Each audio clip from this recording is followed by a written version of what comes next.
de la peinture persane du siècle d'or qui est enchâssée dans cette merveille. L'histoire de ce manuscrit est extrêmement étrange. On sait qu'en 1487, Sultan Hussein Mirza Baïqara de Hérat avait voulu honorer la mémoire de Hattar, enterré à côté de Nishapur dans son royaume, pour en faire le saint patron de son royaume. Il avait donc ordonné la restauration du monument funéraire et en même temps il a commandé le plus beau manuscrit possible, autre monument pour honorer la mémoire de Hattar.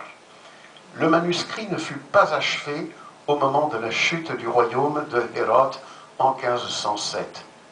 En 1510, les Safavides annexèrent Hérat et le manuscrit devient une possession si prisée des Shahs safavides que le Shah Abbas, au début du XVIIe siècle, va ordonner qu'il soit enfin complété, qu'il reçoive les 4 miniatures qui manquaient toujours, qu'il reçoive une nouvelle reliure pour être déposé en 1609 comme Waqf dans le grand sanctuaire de Ardabil. Il y reposera un peu plus d'un siècle. En 1722, les troupes russes de Pierre le Grand s'empareront d'Ardabil, pilleront la cité à fond et le manuscrit disparaît. Et il ressurgit en 1963, là d'où il était venu, à Hérat. Un propriétaire afghan le sort de sa bibliothèque et le vend au Metropolitan Museum de New York. C'est une très étrange histoire.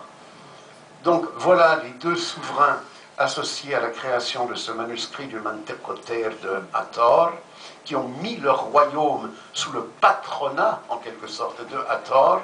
À gauche, Sultan Hussein Mirza Baïqara de Hérat, peint par Behzad lui-même, dans les années 1487, et à droite, Shah Abbas, une très importante et très intéressante peinture créée par un peintre hindouiste faisant partie d'une ambassade moghole à Ispahan au début du XVIIe siècle. C'est une œuvre du peintre Vishnudas, c'est-à-dire le serviteur de Vishnu, Vishnudas. Voilà, les 2 grands peintres et les 2 grands souverains et les 2 grands moments de ce manuscrit et les lieux, Hérat, Isfahan, Ardabil, représentés ici, le château de Hérat, où le manuscrit fut commencé, à droite, Ispahan, au temps bien sûr de Shah Abbas, c'est sa mosquée, et au milieu, le sanctuaire de Ardabil, auquel le manuscrit fut finalement destiné. Behzad, donc, avait été appelé à illustrer ce manuscrit en 1487. Pourquoi Behzad?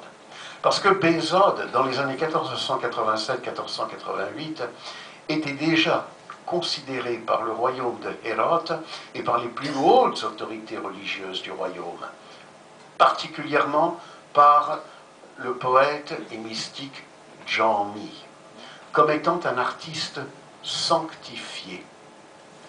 On a souvent posé la question de savoir comment toutes ces enluminures ont-elles pu exister, non seulement pour représenter des princes, mais pour illustrer, en les commentant visuellement, les textes les plus sacrés dans une religion islamique censée interdire la représentation figurative. Comment est-ce possible? Cette peinture-ci, qui date de 1487, qui date donc exactement du même moment que le manuscrit du Mantiqotair, est un Bostan-e-Saadi illustré par Behzad, et ce Bostan-e-Saadi, en fait, a été la clé, la pierre de Rosette de toute la peinture islamique.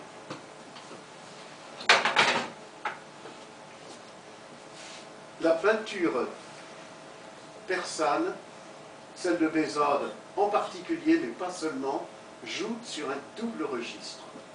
Le peintre est appelé à illustrer une histoire. Donc ici, vous avez les vers de Saadi.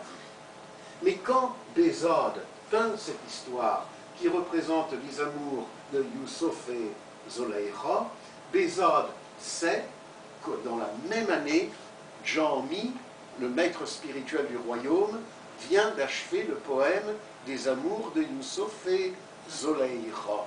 Et jamais Bézod n'aurait pu présenter son manuscrit au sultan Hossein Mirza Baïkara sans la permission de Jahmi, puisque Jahmi était le conseiller spirituel du sultan.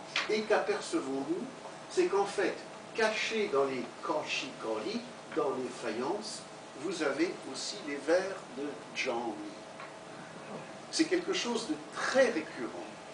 Un peintre illustre un thème, une histoire, selon un poète dont les vers sont inscrits, et puis il ajoute des allusions visuelles tirées d'un autre poète pour éclairer le sens du premier poète illustré. Donc les vers de Jahmi se trouvent ici, ici, ici, ici. Et que disent ces vers? Ces vers de Jahmi racontent la construction d'un palais merveilleux sur l'ordre de la princesse Zoleïcha. Et, dit Jahmi, la princesse a fait appel à un artiste prodigieux, si prodigieux que s'il peignait l'image d'un oiseau sur une pierre, Arberu Yesang Kalam Kashide, Sabuk Sangegeran Asjo Paride. S'il peignait une image sur une pierre avec son stylet ou son pinceau, aussitôt, toute légère, la pierre s'envolerait. Pourquoi s'envolerait-elle? Parce que Chun Morge Masiha Shode Ro Gir. Parce que, pareil à l'oiseau du Christ, cette pierre recevrait une âme et par la même occasion arracherait la nôtre d'admiration. C'est une allusion à un miracle de Jésus-Christ sur lequel insiste le Coran, que les chrétiens connaissent mal parce que c'est une histoire qui apparaît dans des évangiles dits apocryphes par l'Église catholique, qui les a mises de côté, l'évangile du pseudo-Matthieu et l'évangile du pseudo-Thomas, et qui raconte le miracle suivant. Ici, une des très rares représentations qu'on en trouve en christianisme occidental, l'enfant Jésus aurait modelé un oiseau dans de la glaise, et puis il aurait soufflé sur cet oiseau, et l'oiseau serait devenu vivant et se serait enlevé, se serait envolé. Il aurait reçu une âme. Et le Coran ajoute avec ma permission. C'est Dieu qui parle. Lorsque Jahmi dit l'artiste est capable de donner vie à un oiseau, cela veut dire que l'artiste est assimilé au Christ coranique et que Bézod a été reconnu dans sa civilisation comme étant l'artiste qui avait reçu Nafas Masihi, le souffle du Christ, et que son art devenait permis. Parce qu'au lieu de détourner les regards du Créateur comme l'art de l'idolâtre, au contraire, il dirigeait les regards vers le Créateur Be'ivni. Et on retrouve à travers toutes les chroniques en langue persane et turque du XVIe et du début du XVIIe siècle qui ont trait aux arts, que ce soit en Iran séfévide, ou que ce soit en Turquie ottomane, ou que ce soit en Inde moghole, Bézod est nommément appelé le Nafas Masihi, le souffle du Christ, associé au miracle de l'oiseau qui est une âme.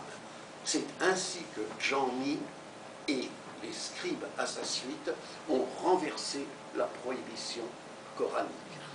soulignant combien il s'agit